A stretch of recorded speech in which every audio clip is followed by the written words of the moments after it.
Assalamualaikum warahmatullahi wabarakatuh. Bagaimana kabarnya anak-anak? Sehat? Baiklah, dalam video ini saya akan menyampaikan tentang materi keempat atau pertemuan keempat, masih mengenai mengentry data. Nah, tujuan pembelajaran kita di sini, setelah mempelajari ini, kalian bisa menjelaskan pengertian sel. Kemudian yang kedua, memahami cara memasukkan jenis data. Gitu. Nah, sebelum memasuki pembahasan Microsoft Excel, ada baiknya kita mengenal terlebih dahulu bagaimana tampilan Microsoft Excel itu sendiri. Nah, ini merupakan tampilan Microsoft Excel ya. Ini dalam skala kecil, kalau diperbesar nanti bisa diperbesar. Nah, beberapa istilah dalam Microsoft Excel itu, yang pertama adalah sel. Sel merupakan bagian terkecil dari worksheet yang dapat diisi dengan jumlah karakter maksimal 255 karakter. Isi sel dapat berupa value, formula, atau tag. Contoh, sel A3, K5. Nah, berarti kalau sel A3 K5 itu yang ini, sel. Nah, atau dengan istilah lain, sel itu adalah pertemuan antara kolom dan baris. Pertemuan antara kolom dan baris ini. Pertemuan antara kolom dan baris ini. Ya. Contoh 3A. Kemudian contoh A1. Ini A1. Contoh sel B2. Contoh sel C3. Nah, ini contoh sel ya. Kemudian kolom.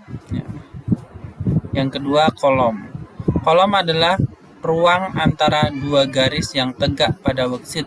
Setiap kolom memiliki nama berdasarkan abjad dari kolom A hingga kolom Z. Nah, ini kolom nih namanya, kolom yang tegak lurus. Kolom. Kemudian row atau row adalah ruangan antara dua garis mendatar pada worksheet untuk setiap baris. Nah, row itu baris. Ini baris ya. Ini namanya row. Row 5, row 6, row 3, row 2, row 1. Kemudian setelah row ada kolom header. Kolom header merupakan induk dari sebuah kolom. Peraturan dan perubahan pada induk ini akan berakibat kepada seluruh sel yang terdapat pada kolom tersebut. Contoh header diwakili dengan huruf A. Nih, kolom header nih namanya nih. A, B, C, D, E, F, G. Nah, ini namanya kolom header. Kemudian row header.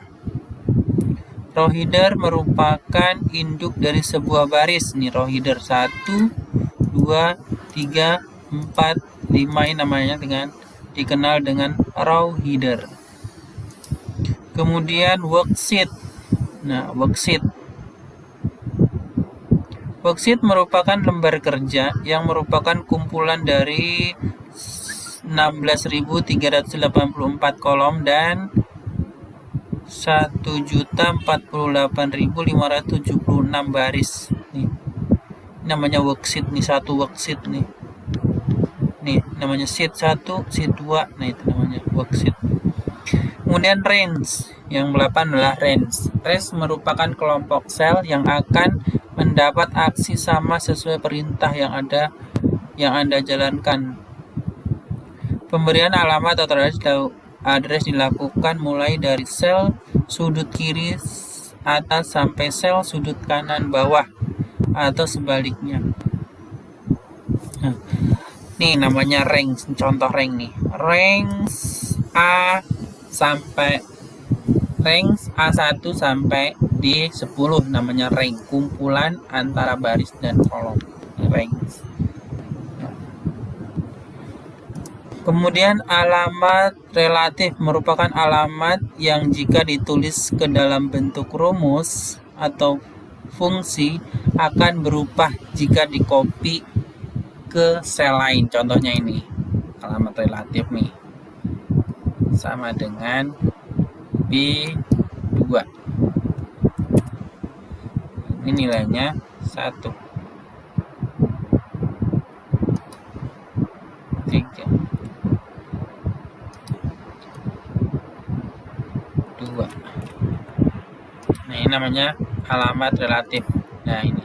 Jadi selalu B2, B3, B4 alamat relatif. Kemudian alamat semi absolut merupakan alamat yang ditulis dengan tanda US dollar di depan baris atau kolom sehingga nilainya tidak akan berubah. Nah, ini. Contohnya ini. US dollar di depan nih. Di depan kasih tanda S. Nah, ini tidak akan berubah, pasti 1 semua nilainya.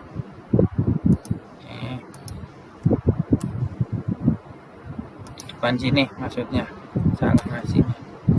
Nah, ini pasti nilainya 1 semua. Nah, kan ini namanya semi absolut. Ada juga alamat absolut yang merupakan alamat yang ditulis dengan tanda US dollar di depan baris dan kolom. Ini alamat absolut nih kalau dua-duanya ini namanya. Dan ini juga sama, ininya nilainya tidak akan berubah.